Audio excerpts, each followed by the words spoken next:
شہزاد چودھری صاحب، اب جس آپریشن کی ضرورت پر زور دیا جا رہا ہے، جس کے آغاز کو ہیں، آپ کیا سمجھتے ہیں کہ کیا سیاسی جماعتیں ایک نیریٹو کے ساتھ آگے بڑھ پائیں گی؟ اچھا، سیاسی اس کے جو مضمرات ہیں اس پہ بعد میں آتے ہیں. اس میں کوئی شک نہیں کہ جب بھی اس قسم کی، اس نوعیت کی جنگ جو کہ ایسے مخالف کے خلاف ہو جو کھل کے سامنے بھی نہیں آ رہا، گوریلا وار کہہ لیجئے، ارریگولر وار اس کو بھی کہہ سکتے ہیں، اس قسم کی جو جنگ ہے اس کے لیے یقیناً تقریباً سارا معاشرہ مل کے ہی اس کو لڑے گا تو تبھی اس کے اندر کامیابی ممکن ہوتی ہے. پھر اس کے بعد کامیابی کی حتمی ڈیفینیشن بھی اس میں مشکل ہے. یہ کہہ دیا جانا کہ مکمل طور پر خاتمہ ہو جاتا ہے، لیکن اس کے لیے بہت لمبا عرصہ چاہیے ہوتا ہے. اس قسم کی جنگیں 15 20 25 سال چلا کرتی ہیں. بہرحال ہم پاکستان ایک خاص جگہ پہ پہنچ کے اور ہم اپنے سیاسی وجوہات کی بنا پہ اس پہ کبھی شدت اختیار کرتے ہیں اور کبھی پیچھے ہٹ جاتے ہیں. اس میں مختلف ادوار آتے ہیں اور اس کی ہماری تاریخ آپ نے بڑا بہتر طور پہ ذکر کیا کہ کس قسم کے نعرے جو ہیں وہ اس کو ریفلیکٹ کرتے ہیں اس مختلف سوچ کو. لیکن یہ بھی حقیقت ہے کہ جو افواج پاکستان یا لا انفورسمنٹ کو جو بھی پیسے دیتا ہے اس کا حق ہے کہ وہ ان پیسوں کا حساب مانگے.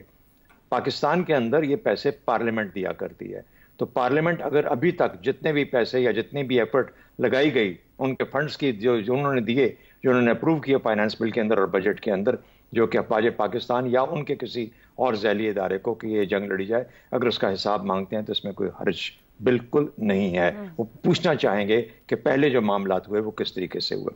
لیکن ساتھ ہی ساتھ یہ بھی ضروری ہے کہ مل کے سب کو لڑنی ہے. پارلیمنٹ کے اندر سے جو بھی جنگ کی جائے، کسی بھی آپریشن کا استعمال کیا جائے، کوئی شخص، کوئی لیڈر، کوئی اپنے طور پہ یہ فیصلہ نہیں کر سکتا.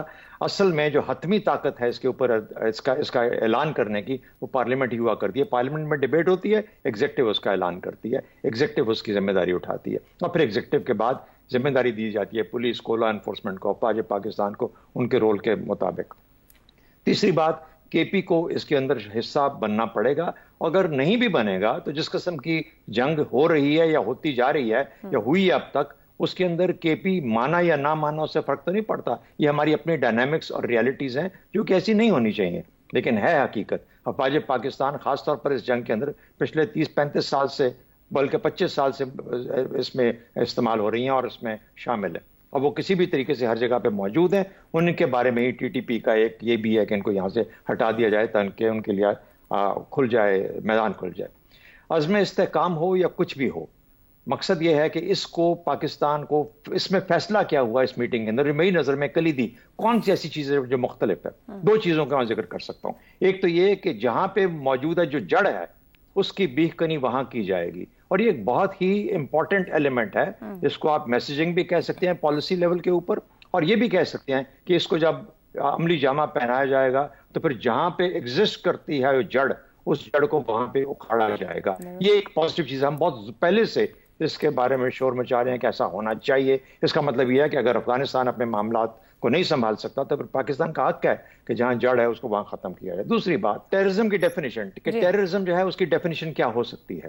ٹیررزم کی ڈیفینیشن ظاہر ہے کہ ہمارے ہاں مختلف طریقے سے مختلف اوقات میں استعمال کی جاتی ہے. کیا اس میں سیاسی پہلو بھی ہیں؟ ضرور ہیں.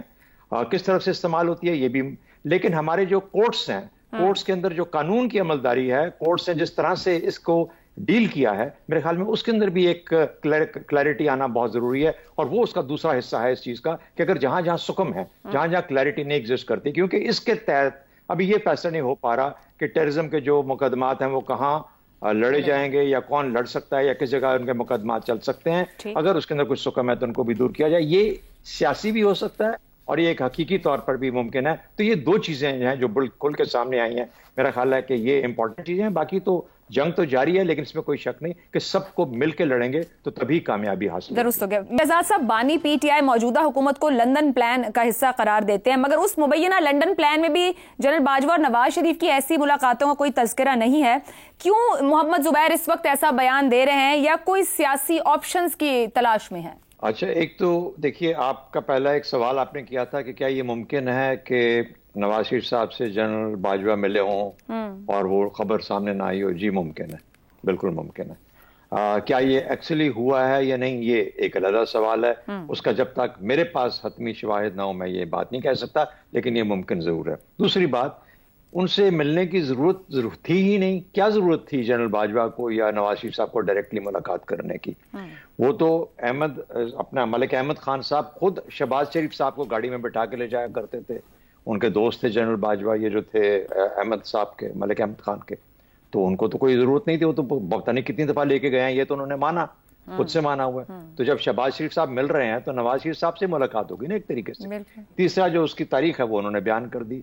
چوتھا سوال یہ پیدا ہوتا ہے کہ آپ کا یہ سوال رکھنے کا مقصد، یہ اس ایشو کو اس پیرائے میں ڈسکس کرنے کا مقصد یہ ہے کہ زبیر کی جتنی باتیں ہیں ان کی نفی کی جائے، اس کی جو کریڈیبلٹی ہے اس کو ہٹ کیا جائے. میں جانتا ہوں، کچھ جانتا ہوں، کبھی بات کبھی نہیں کی، لیکن اس پہلے کے جو سیاسی منظرنامے کے بہت سارے ایسے پہلو ہیں جن سے آگاہ ہوں. زبیر جو بات کر رہے ہیں وہ 99% درست ہے. کیا یہ بات کہ آیا، اور انہوں نے بھی یہ نہیں کہا کہ وہ جا کے ملے یا نہیں ملے، انہوں نے کہا ان کا خیال ہے کہ شاید ملے ہوں. اور یہ بات اس وقت بہت ہی زیادہ زور شور سے جاری تھی کہ ملاقات ہوئی ہے اور 2 اور جرنیلوں کی موجودگی میں ہوئی ہے. لیکن دوسری بات اس کو چھوڑ دیں، جب ہمارے پاس شواہد نہیں ہے تو ضرورت کیا؟ دیکھیے عرفان صدیقی صاحب یہاں پہ ہیں، احمد خان صاحب یہاں پہ ہیں، جنرل باجوہ صاحب خود اس سوچ کے تھے کہ شاید عمران خان صاحب وہ کچھ نہیں کر پا رہے جو کہ ان کی حکومت کو کرنا چاہیے، تو ووٹ آف نو کانفیڈنس تو آنا ہی آنا تھا، رستہ تو بنانا ہی بنانا تھا. پھر ان کو یہ بھی احساس تھا کہ شاید انہوں نے جب آئے تھے تو فوراً بعد ان کے دور میں یہ مسئلہ ہو گیا تھا کہ حکومت کی تبدیلی آ گئی تھی، یعنی نواز شریف صاحب کو ہٹا دیا گیا، گو کہ حکومت انہیں کی جاری رہی. تو کسی طریقے سے میں کہہ رہا ہوں ہو سکتا ہے کسی طریقے سے انہوں نے اس کو کریکٹ کرنے کی کوشش کی ہو. ووٹ آف نو کانفیڈنس کی جو تاریخ بیان کی جاتی ہے ہمارے ہاں، بالکل ویسا ہی ہوا جیسے کہ عمومی طور پر ہمارے ہاں بحث کی جا رہی ہے. اس میں کوئی شک کی بات نہیں ہے. میرا خیال ہے کہ اس کے اندر خواجہ آصف بھی بات کر چکے، بہت سارے باقی لوگ بھی اس کے بارے میں بات کر چکے.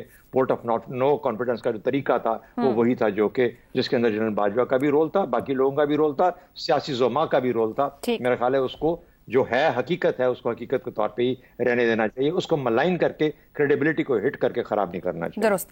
زیغم صاحب کیا واقعی یہ جو 2.25 سال پہلے سنائی باتیں اس سے کوئی ضرورت تھی؟ کچھ حاصل کرنا چاہ رہے ہیں یا پھر اگر ہم ڈسکس کر رہے ہیں تو کیا ان کی کریڈیبلٹی ہٹ ہو رئی ہوگی؟ دیکھیے سیاستدان اس طرح کی گفتگو کرتے رہتے ہیں، وہ جن چیزوں کے گواہ ہیں، جو چیزیں انہوں نے دیکھی ہیں وہ اس کو بیان کر رہے ہیں. سوالات کے جواب میں ایک نئی سچویشن، ایک نئی وہ اپنی جگہ بنانے کی کوشش کر رہے ہیں. میرے خیال میں زبیر کو یہ کوشچن کرنا کہ تم کیوں بات کر رہے ہو، یہ تو ٹھیک نہیں ہے. ہر سیاستدان اس طرح کی کہانیاں سناتے رہتے ہیں اور یہ ماضی قریب کی باتیں ہیں جس کی اس وقت پولیٹیکل امپلیکیشنز موجود ہیں. اور زبیر صاحب نے یہ کہا کہ سنا تھا انہوں نے کہ ملاقاتیں ہوئی ہیں، لیکن ملاقات ہونا واقعی اہم نہیں ہے. جو چوہی صاحب فرما رہے ہیں ملاقاتیں اس لیول پر عام طور پہ نہیں ہوتی. بے نظیر کی اور اس کے بعد جو اس وقت آرمی چیف تھے، صدر پاکستان تھے، مشرف صاحب کی ملاقات بہت غیر معمولی بات ہے. عام طور پر بہت نیچے والے آفیسرز ڈیل کر لیا کرتے ہیں، اور ملاقات کا کام جو تھا وہ نواز شریف نے شہباز شریف کو سونپا ہوا تھا اور وہ ملاقاتیں کر رہے تھے. اصل بات کیا ہے جس کی نفی نہیں کی جا سکتی اور جس کی وجہ سے بڑی تکلیف ہو رہی ہے ان کو، وہ یہ ہے کہ کس طریقے سے ووٹ کو عزت دو سے راتوں رات یو ٹرن لیا گیا اور باجوہ کو ایکسٹینشن 2 کی طرف یہ لوگ مڑ گئے. کیا یہ حقیقت نہیں ہے کہ قومی اسمبلی کے کمیٹی روم نمبر 2 میں تمام ایم این ایز کو اکٹھا کر کے خواجہ آصف صاحب نے حکم سنایا کہ لندن سے حکم آیا ہے کہ باجوہ صاحب کو ایکسٹینشن دینی ہے. یہ اس وقت ہے جب باہر جو ہے ووٹ کو عزت 2 کے نعرے بج رہے تھے اور اندر یہ ہو رہا تھا. اصل سٹوری تو یہ ہے. کیا یہ اس بات کا انکار کر سکتے ہیں کہ 2022 میں جب یہ حکومت میں آئے تو جس ہائیبرڈ نظام کے خلاف یہ سلطان صلاح الدین ایوبی بنے ہوئے تھے، اس ہائیبرڈ نظام کے یہ وزیر بن گئے، انہوں نے پیٹی باندھی اور اس ہائیبرڈ نظام کو پکا کرنے پہ لگ گئے. آفیشل سیکرٹ ایکٹ میں ترمیم نہیں ہوئی، آرمی ایکٹ میں ترمیم نہیں ہوئی، سول سروسز کو انٹیلیجنس کے ماتحت نہیں کیا گیا. کون سا کام نہیں کیا گیا جو سرکار کی فرمان کے مطابق تھا؟ اور کس کس طریقے سے ہائبرڈ سسٹم کو پکا کیا گیا؟ اور کیا اس کے بدلے میں مراعات نہیں ملی؟ کیا ایئرپورٹ پہ بایو میٹرکس نہیں ہوئے؟ کیا نیب کے جو وکیل تھے؟ تو زیغم صاحب جس کو مراعات نہ ملے وہ بولتا ہے، جس کو مراعات مل جائیں وہ خاموش ہو جاتا ہے. یہ ہے ہمارا پولیٹیکل سینیریو. ایگزیکٹلی آپ دیکھیے کہ 2022 میں جب عمران خان کو پتا چلا کہ باجوہ کو ایکسٹینشن آفر کی گئی ہے تو وہ خود فرماتے ہیں کہ ہم نے کہا ہم سے لے لو یس ان سے کیوں لیتے ہو. ٹھیک ہو گیا جی. تو مقابلہ اسی بات پہ چلتا ہے کہ سرکار کی نظر کرم کس پر ہوگی. درست ہو گیا جی.